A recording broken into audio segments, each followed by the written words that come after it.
दोस्तों, जब एक लड़के की शादी होती है तो शादी होने के बाद सारी रस्मों रिवाजों को पूरा किया जाता है। उसके बाद दोस्तों, बड़ी खुशियों के साथ वो दूल्हा जो होता है अपनी सारी खुशियों को पूरा कर लेता है। जैसे ही सुहागरात का समय आता है और अपने कमरे में जैसे ही पहुंचता है, पहुंचने के बाद अपने दुल्हन के पास अपने दुल्हन को देखता है तो उसकी नज़र जो पड़ती है उसके पेट पे पड़ती है।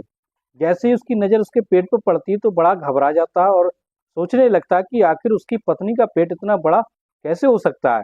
वो अपनी पत्नी से पूछने लगता है कि तुम्हारा पेट इतना ज़्यादा फूला हुआ क्यों है। उसकी पत्नी जो होती है वो बहाने बनाने लगती है। वो कहती है कि मेरा जो पेट है वो गैस से फूला हुआ है, तुम ऐसा करो आज जल्दी सो जाओ, जो कुछ तुम्हें करना है कल कर लेना।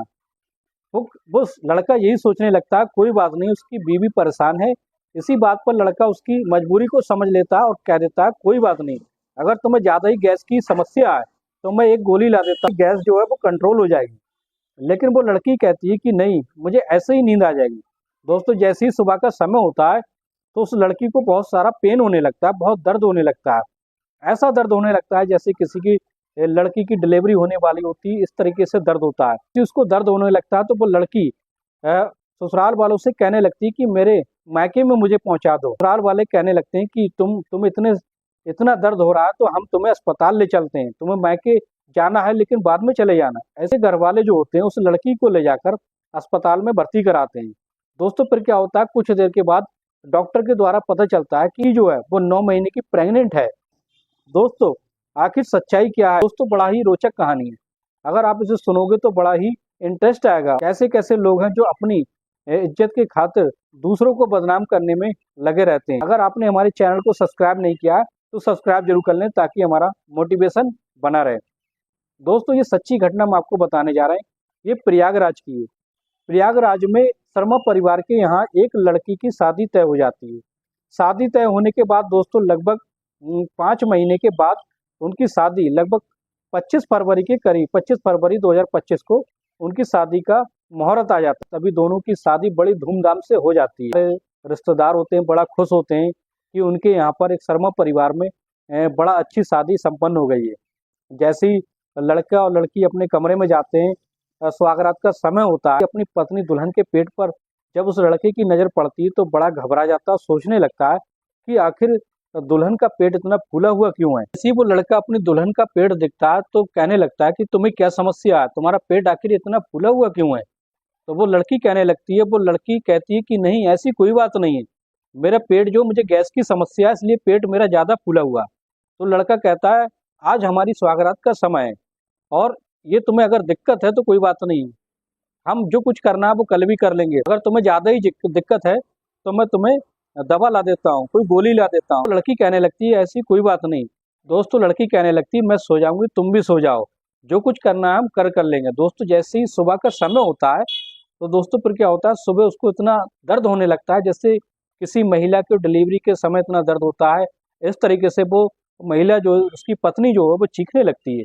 बीच में वो कहने लगती है कि मुझे अपने मायके पहुंचा दो। लेकिन लड़के के घर वाले कहते हैं कि नहीं, हम तुम्हें अस्पताल में ले चलते हैं, इसके बाद तुम अपने मायके चले जाना। लेकिन लड़की को जबरदस्ती वो अस्पताल ले जाते हैं। दोस्तों, जैसे ही अस्पताल पहुंचने के बाद कुछ देर के बाद डॉक्टर के द्वारा पता चलता है कि वो 9 महीने से प्रेग्नेंट है। जैसे ही ये बात लड़के के घर वालों को पता चलती है, बड़ा सन्न रह जाते हैं, हैरान रह जाते हैं कि आखिर कल ही इसकी शादी हुई है और आखिर आज बच्चा कैसे हो सकता है।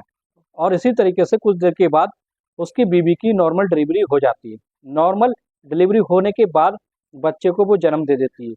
दोस्तों, फिर क्या होता है, चारों तरफ शोर शराबा और गदर मचने लगता है कि आखिर ये बच्चा है किसका। अब तो उस लड़की के ऊपर लांछन लगाने लगते हैं कि इतना बड़ा धोखा आखिर लड़की कैसे दे सकती है। अभी अस्पताल में चारों तरफ दोस्तों मिठाइयाँ बढ़ने लगती हैं और कुछ लोग गम में डूबे हुए होते हैं। अस्पताल का जो स्टाफ होता है वो मिठाइयों की डिमांड करने लगता है, लेकिन उनके जो घर वाले होते हैं, वो लड़के के घर वाले जो होते हैं वो गम में डूबे हुए होते हैं और कहते हैं कि ये लड़का, ये बच्चा जो इसको जन्म दिया है ये किसका है। उसको तुरंत उसके मायके वालों को, लड़की के मायके वालों को खबर कर दी जाती है। लड़की के मायके वाले आ जाते हैं, फिर उनके बीच में बहुत ज़्यादा झगड़ा होने लगता है और कहने लगते हैं कि ये किसका पाप है। तो इसी तरीके से वो लड़का अपनी पत्नी से पूछता है कि ये किसका बच्चा है और ये तुमने किसके साथ किया। तो लड़की उस लड़के से कहने लगती है कि ये तुम्हारा ही तो है और तुमने जो मुझसे मिला करते थे वो लड़का। ऐसा होता है कि इस लड़की की शादी जो होती है कई बार टूट जाती है किसी लेन देन को लेकर, किसी और वजह से, बड़ी मुश्किल से इसका रिश्ता शर्मा परिवार में हो जाता है। और इसी के बीच में उनकी मुलाकात जो होती है, 1 या 2 बार उस लड़के की मुलाकात उस लड़की से होती है, और उसके बाद वो अपनी शादी पर ही शादी के दिन ही लड़का लड़की मिलते हैं, और वो लड़की कहती है कि बच्चा तुम्हारा ही है क्योंकि तुम मुझसे पहले मिले थे और तुमने ये सब किया है। दोस्तों, लड़का मानने के लिए तैयार नहीं होता है और कहता है कि मैं तुमसे सिर्फ एक ही बार मिला हूँ और मैंने कुछ किया भी नहीं था, लेकिन ये मेरा बच्चा कैसे हो सकता है। कान खबर नहीं हुई कि वो लड़की 9 महीने से प्रेग्नेंट है, कि आखिर ये माजरा क्या है। दोस्तों, हम सब ये जानते हैं कि अगर लड़की अगर प्रेग्नेंट होती तो किसी न किसी को इस बात की तो जानकारी होती। जैसे रिश्ता तय हुआ था तो लड़का लड़की के घर वाले जो आपस में मिलते हैं, मेहंदी की रस्म होती है। मेहंदी की रस्म में जो लड़कियां लड़के के घर से कुछ मेहमान जाते हैं जो लड़की के मेहंदी लगाते हैं, पूरी बॉडी पर मेहंदी लगाते हैं, तो उन्हें क्या पेट नहीं दिखता? अगर उन्हें दिखा तो उन्होंने इस बारे में जानकारी क्यों नहीं दी? एक दिन ऐसा होता है, लड़के की बहन जो होती है वो अपनी भाभी से पूछने लगती है कि भाभी, तुम्हारा पेट जो है इतना बड़ा सा लगता है और तुमने जो साड़ी बांधी है। तो वो उसकी भाभी कहती है कि ये नहीं, ये साड़ी बांधी हुई है इसलिए तुम्हें लगता है, साड़ी में सभी के पेट बड़े लगते हैं। भाभी जो होती है वो बातों को घुमाने लगती है, वो कहती है कि ऐसा साड़ी पहनने के बाद हर किसी बड़ा लगने लगता है, इसलिए इसी बात को लेकर उसकी बहन जो होती है, लड़की की बहन खामोश हो जाती है। उस लड़की को लगता है कि उसका प्रसव होने वाला है, तभी वो कहती है कि मुझे खेत पर लेकर चलो, तो मुझे अस्पताल नहीं जाना है। बीच में लड़के के घर वाले कहने लगते हैं कि तुम्हें खेत में क्यों जाना है, तुम अस्पताल क्यों नहीं जा रही हो। और इसी बीच में वो लड़की वो टालने लगती है, वो कहती है कि मुझे अपने मायके भिजवा दो, मैं वहीं जब सही हो जाऊंगी तो वापस आ जाऊंगी। एक लड़की प्रेग्नेंट होकर आती है और उसकी शादी भी हो जाती है और दूसरे दिन उसको बच्चा भी हो जाता है, लेकिन इस बारे में किसी को कानो खान खबर नहीं होती। आखिर ये कैसे हो सकता है? के वाले कहते हैं कि जो हमने सामान दिया वो हमें वापस कर दिया जाए, तो अपनी लड़की को और उसके जो बच्चा हुआ उसको लेकर हम चले जाएंगे। दोस्तों, इसी के बीच में कार्रवाई जो चल रही है, देखो आगे क्या होता है।